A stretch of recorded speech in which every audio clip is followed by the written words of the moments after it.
My wife left me while I was caring for my dying father, but when he made me a millionaire in his will, she came crawling back. I'm a 36-year-old man, married for 8 years, and we have 2 kids. I'm also my father's only son.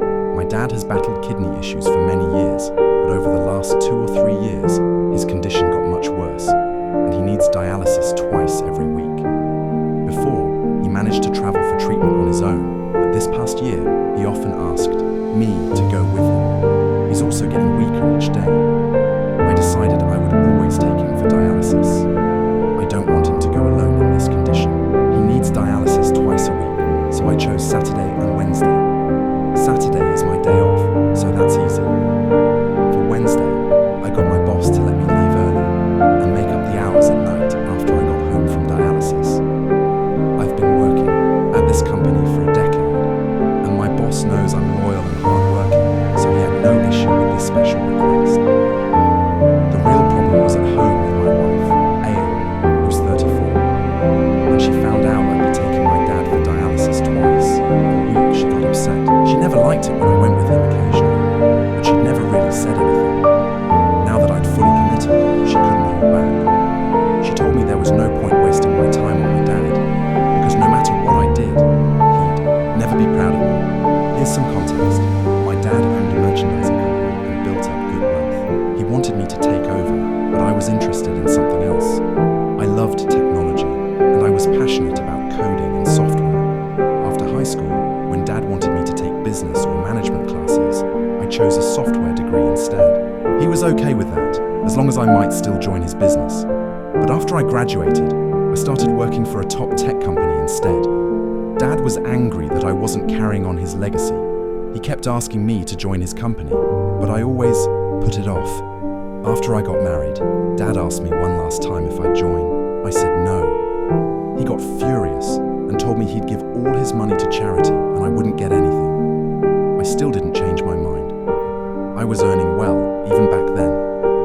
I bought a car and my own house by the time I was 29. I was sure I could build my life without his money. I told him I didn't need his wealth and could do fine on my own. Our relationship soured at that point. 5 years ago, my mum passed away suddenly from cardiac arrest. It broke Dad. I'd moved out at 17 for college, then got a job and lived on my own. Mum was Dad's only companion, and losing her destroyed him. That's when we started to reconnect. I began visiting him more, bringing my kids to see him. Over time, he stepped down from his company and put it in a trust. Ale was never close with my parents. When my mum was alive, Ale used to avoid going to their house, saying my mum was too nosy and they didn't get along. When Dad said he'd cut me from his will, Ale started openly criticizing my parents, calling them cruel and selfish. I told her to stay out of my relationship with my parents, but she always got involved, saying it would affect our future, especially our kids. I kept telling her that our future was safe, with or without Dad's money, but she just wouldn't accept that. Coming back to the current situation, Ale got really upset when she found out I'd be taking Dad for dialysis twice a week. At first, I tried to explain that Dad had no one else. His parents died long ago. He does have an older brother, but he lives across the city and hardly ever visits. Dad's become very lonely since Mum died, and I just can't leave him alone like this. But my wife wouldn't listen. Lately, she's made my life miserable. Every Saturday, my wife comes up with some plan, hosting a party at home, deep cleaning, taking the kids out, or sometimes even something as pointless as picking up groceries.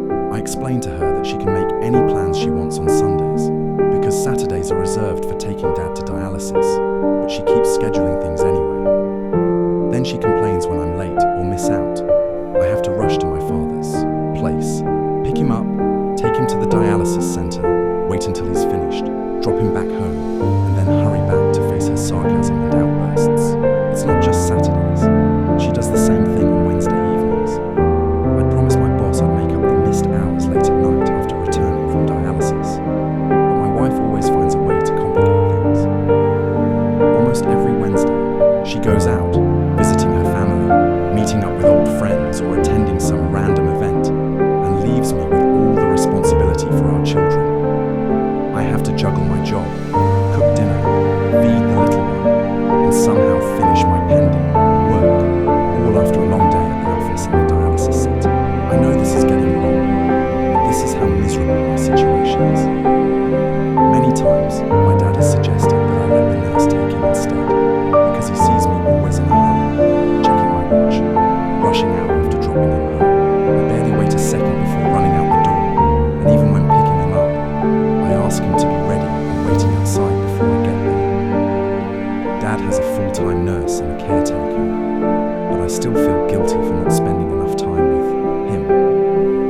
drive from his house to the dialysis centre is half an hour. I used to enjoy talking with him during that ride, reminiscing about childhood and the old days.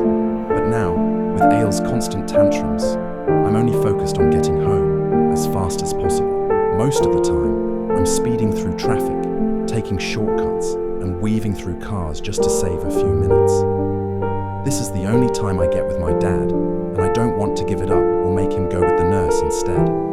I have responsibilities as a son, and I just can't take this woman anymore. It's getting worse every day. My wife is trying every possible way to keep me from being with my father. Her argument is that it's a lost cause. Dad already removed me from his will and donated his wealth to charity, so she thinks I'm wasting my time and energy. I can't understand her logic. Do we do everything in life for profit or loss? What about children whose parents are poor or have nothing? Should they just abandon them? After months of her nagging, I finally told her she wasn't going to inherit anything from her own parents, so why does she keep visiting them? Oh, she completely lost it at that. She yelled that her parents did way more for her than my greedy father did for me. She said her parents supported her in everything and weren't like my dad, who disowned me for not joining his business. My father would have never done that to me, so don't compare my parents to yours, she screamed. And it's not just a one-time fight. This sort of argument is now normal at my house, almost every Wednesday and Saturday when I get home from dialysis. It's getting nastier every time. At first, she fought with me privately, but now she screams and shouts in front of our children. Worse, I've caught her bad-mouthing my dad in front of them, trying to turn them against me and my father. I overheard her once and stepped in, which led to yet another ugly fight. These battles with Aile have become so routine that on days she doesn't argue, I feel something is off, and she's always even more aggressive the next time. I've almost given up on her. I don't yell back or respond anymore. I just ignore her, act like she doesn't exist. What else can I do? I won't abandon my father just to satisfy her. I don't care that he kicked me out of his will. It was my choice not to join his company. He had to give his business to the trust because of me, and I know that must have been heartbreaking for him. That company was like his child, and he had every right to disown me because I had hurt him. Sometimes I feel like karma is coming back around since I hurt my dad so deeply. On the other hand, he's getting weaker every day.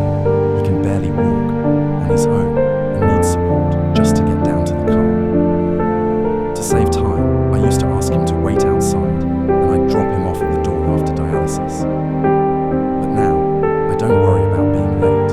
I go inside, help him walk gently to the car, and make sure he's settled comfortably back in bed afterward. He's having shortness of breath, so I always walk as slowly as he needs. While driving, I'm careful not to speed or do anything that might raise his heart rate. I don't mind being late coming home anymore, because rushing just made things worse. If I have to deal with that awful woman either way, I might as well make Dad happy. My more relaxed attitude only made things worse with Aile. Yesterday, she told me I needed to pick one of them, my dad or her. I tried to help her understand that Dad wouldn't be with us forever, and with his health, he might not have much time left. She shot back coldly. Then you better choose carefully. Someone who'll be around forever, or someone who's going to die soon. That was just cruel. I told her, you know what? I'd rather choose my dad than someone as selfish and heartless as you. She packed up and left. I didn't stop her. She needed time to cool off, and honestly, I needed some space too. With her gone, I'm taking care of the house, my kids, Dad, and my job. Still, I feel more relaxed and at peace than I have in years. Her absence is honestly a relief. The day before yesterday, she sent me divorce papers. I kind of expected it, but didn't think it would happen so soon. I was shocked at first, but deep down I felt relieved and even happy. I didn't call her. I just signed the papers and sent them back. Strangely, she didn't even ask for custody of our children, which was the only part I worried about. She clearly didn't want them. When she got the papers, she called me in a rage, asking how I could sign without calling her and begging her to stay. Pretty funny, right? The mother grabbed the phone and yelled at me, saying I should have acted like a man. instead of just signing. It made me laugh. Why would I do that? She wanted a divorce, and I agreed. Good for me. I got rid of her without any drama. I even pointed out that she abandoned her kids, didn't want them, and said she could keep everything, including our 2 children. And she refused it. Her mum said Ale was still young and didn't want the baggage of children. I said that was fine. I'm glad to have my kids. It's a relief, but I do worry about them. They miss their mom, especially the younger one. When I'm at work, it's hard to manage all the responsibility on my own, but I hope I'll get through it. This will be a shorter update. I moved into Dad's house with my kids. Honestly, it's been a great decision. Thanks to everyone for the advice. Living with Dad was good for all of us. He got to enjoy the company of my kids, and they loved spending time with their grandpa. Dad had a full-time caregiver who agreed to watch my children for a raise. Why not have someone care for them under Dad's supervision?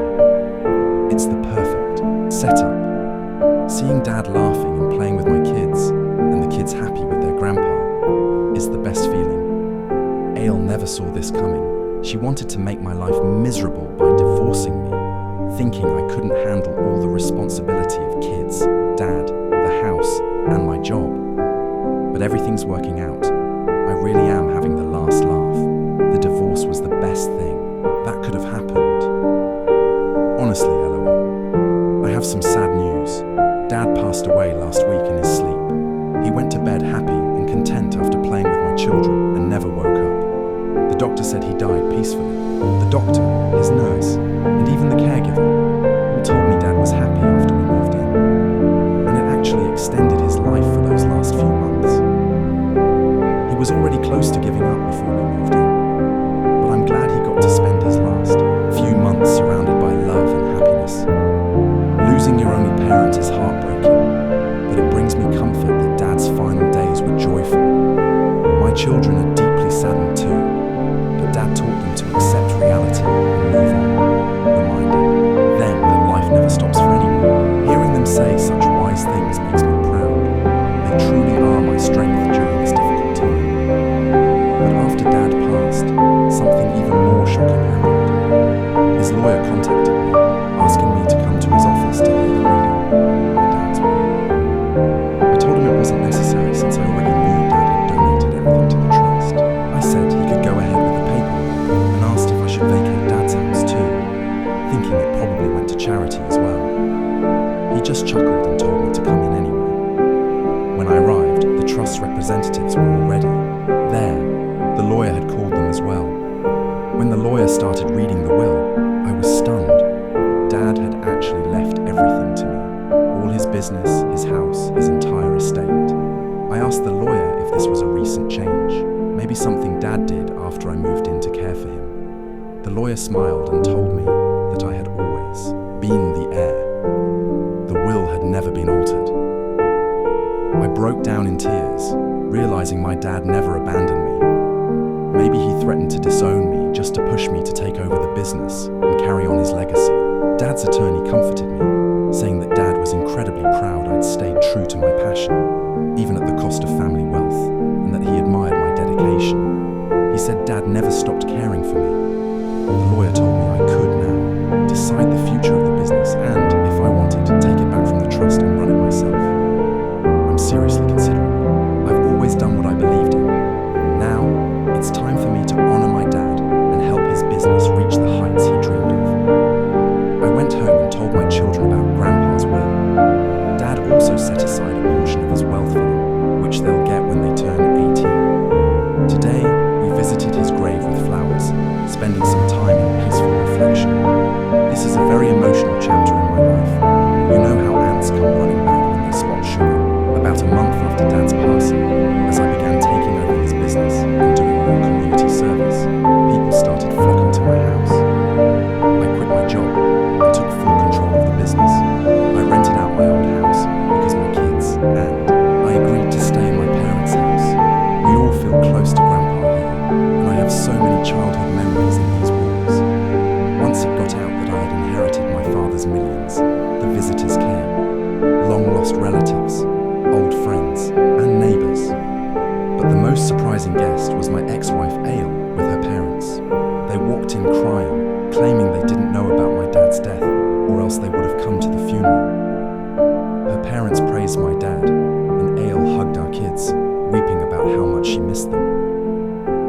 asked why, if she missed them so much she hadn't visited in the last 7 or 8 months. She replied that she'd gone to our old house but found it locked. What nonsense. I said, "Didn't you worry about the kids when you saw the house was empty? Didn't you think to call me to check if they were okay?" She had no response. Her parents then said we should forget the past, and now that my father was gone, the kids would be alone in the house when I was at work. They needed a mother, so we should get back together. I just laughed in their faces. The children needed her most when she left them with me. Now, they've adjusted to her absence, and I don't want her back in our lives. Aile started crying, and her parents left us alone. She grabbed my hands, begging me to reconcile, saying she loved me and missed the children. I just laughed and said, "You know what? You don't love me. You just love the money my dad left me. You and your greedy parents are only here to feed off my wealth." I didn't regret saying that about her parents because it's true. During our divorce, she called my dad greedy and cruel, so there's no way I'll let her touch a cent of his hard-earned money. She got angry that I insulted her parents and said she'd only been pleading with me because she loved me, but now she'd take what she believed was rightfully hers. She hadn't demanded any alimony during the divorce, but now she insisted on getting half of my wealth, really, half of my dad's wealth. I told her to do whatever she wanted, that I'd fight her and she'd never get a penny. She cursed me out and stormed off. I talked to my lawyer about what could happen. He told me her chances were slim. The divorce was finalized a year before. I inherited anything, and the children are with me, so she doesn't really have a claim. Still, he warned me to be careful about letting her spend time with the kids, since she might try to manipulate them or file for custody, then use that to demand money for child support and other expenses. I'm so grateful for his advice. I'm going to make sure their time with her is supervised. I'm also spending a lot more time with my children now to help them deal with losing their grandma, so they don't feel the need to run to their mom for comfort. Taking over my dad's company gives me a lot of flexibility. I can manage my time and look after my own well-being and my kids' happiness. I'm even planning to take them on vacation to the Bahamas. Why not? They deserve a little luxury, and it's not about blowing my dad's money. I could have afforded it before, but I never had the time between work and caring for dad. Now, I finally can. As for Aile, she hasn't tried to contact me since her last visit. I'm guessing she's busy running around to every lawyer she can find, trying to build a case against me.